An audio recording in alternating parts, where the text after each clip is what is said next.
Welcome to Minha Akter Bushra rainbow another ব্লকে। আমি আজকে আপনাদের ব্রয়লার মুরগির রোস্ট রান্না করে দেখাবো।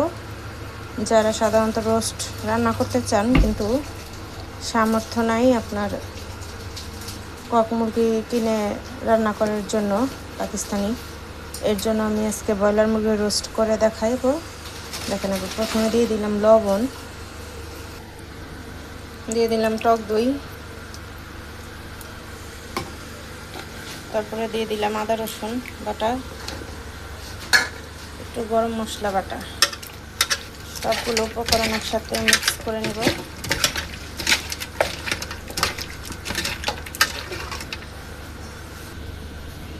দিলাম সামান্য চাম্পা রং, একটু কালারটা সুন্দর দেখার জন্য।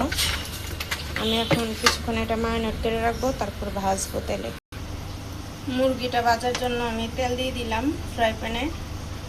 মুরগিটা আগে বেজে নেব ব্রয়লার মুরগি রোস্ট করার জন্য। আমি ব্রয়লার মুরগি রোস্ট করার জন্য ফ্রাই প্যানে তেল গরম করে নিছি। এখন মাংসগুলো তেলে দিয়ে ভেজে নিব।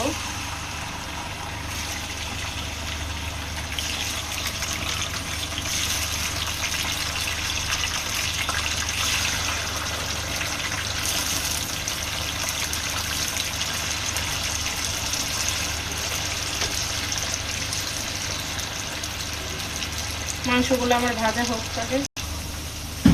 আমার মুরগির মাংসের ওই পিঠ ভাজা হয়ে গেছে, এখন উল্টায় নিব।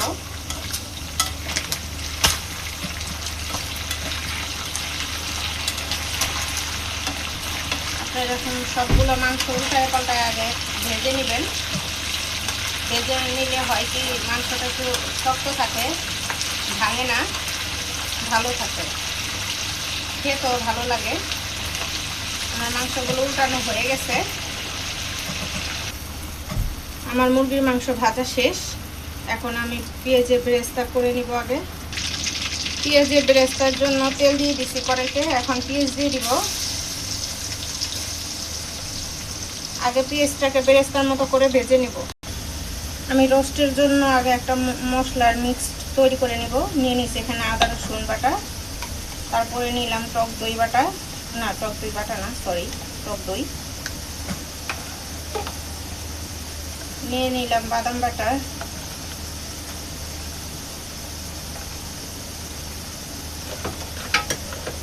দিয়ে দিলাম গরম মশলা বাটা। এখানে দিয়ে নিচে দারচিনি, এলাচি, লং আর তেজপাতা। এই সবগুলো মিশ্রণ একসাথে আমরা মিক্স করে নিব। আগে আমার আদা রসুন গরম মশলা টক দই এগুলোর মিশ্রণ হয়ে গেছে। আমি আগে পেঁয়াজটার ব্রেস্তা করে নেব, তারপর সব উপকরণ আবার দেখাবো। আমার পেঁয়াজের ব্রেস্তাটা হয়ে গেছে। এখন আমি যে মশলাটা মিক্স করে রাখছিলাম সেটা দিয়ে দিব।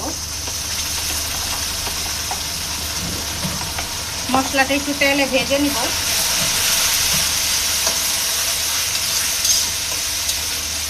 আমি এখানে কাঁচামরিচ থেতো করে রাখছি, কাঁচামরিচ থেতো দিয়ে দিলাম। এটাকে একটু আমি ভেজে নিব তেলে। একটু সামান্য পরিমাণে পানি দিয়ে দিব। আমার এখানকার পানিটা একটু কালার, কারণ হচ্ছে আমি ওই যে মাংসটা যে ভাজার আগে মশলাটা ম্যারিনেট করে রাখছিলাম সেইটা সহ দিয়ে দিলাম। এখন আমি মশলাটাকে একটু কষিয়ে নেব।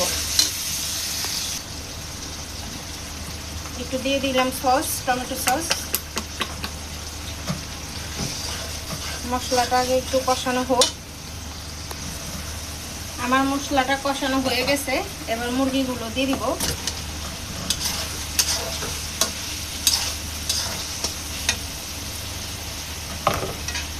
একটু সামান্য পরিমাণে পানি দিয়ে দিব, যাতে মুরগির মাংসটার ভিতরে একটু মশলাটা ঢুকে।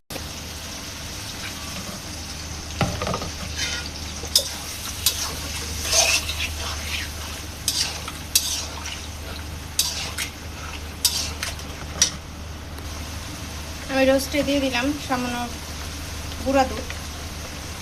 গুঁড়া দুধটা দিলে গ্রানটাও ভালো আসে, খেতেও ভালো লাগে, আর এইটাও কালারটাও সুন্দর হয়। মানে গুঁড়া দুধটা আপনারা মাছ দেওয়ার চেষ্টা করবেন। আমি একটু সস দিয়ে দিলাম। আমার ব্রয়লার মুরগির রোস্টটা হয়ে গেছে। এভাবে ঘরে ট্রাই করে দেখবেন, খেয়ে দেখেন, ট্রাই করে রান্না করে অনেক ভালো লাগে। একবারে কক মুরগির রোস্ট আর হইতেছে ব্রয়লার মুরগির রোস্ট একই সেম স্বাদ। আপনারা অবশ্যই ঘরে ট্রাই করবেন, রান্না করে খাবেন। সবসময় তো আর কক মুরগি কেনা যায় না, কক মুরগিটা একটু দাম বেশি। যারা আর কি মধ্যবিত্ত তাদের জন্য বলতেছি যে আপনারা ব্রয়লার মুরগি দিয়েও রোস্ট করে খেতে পারেন। আমার ভিডিওটা ভালো লাগলে লাইক কমেন্ট শেয়ার করবেন, সাবস্ক্রাইব করবেন। আপনাদের সবাইকে ধন্যবাদ। আসসালামু আলাইকুম, আল্লাহ হাফেজ।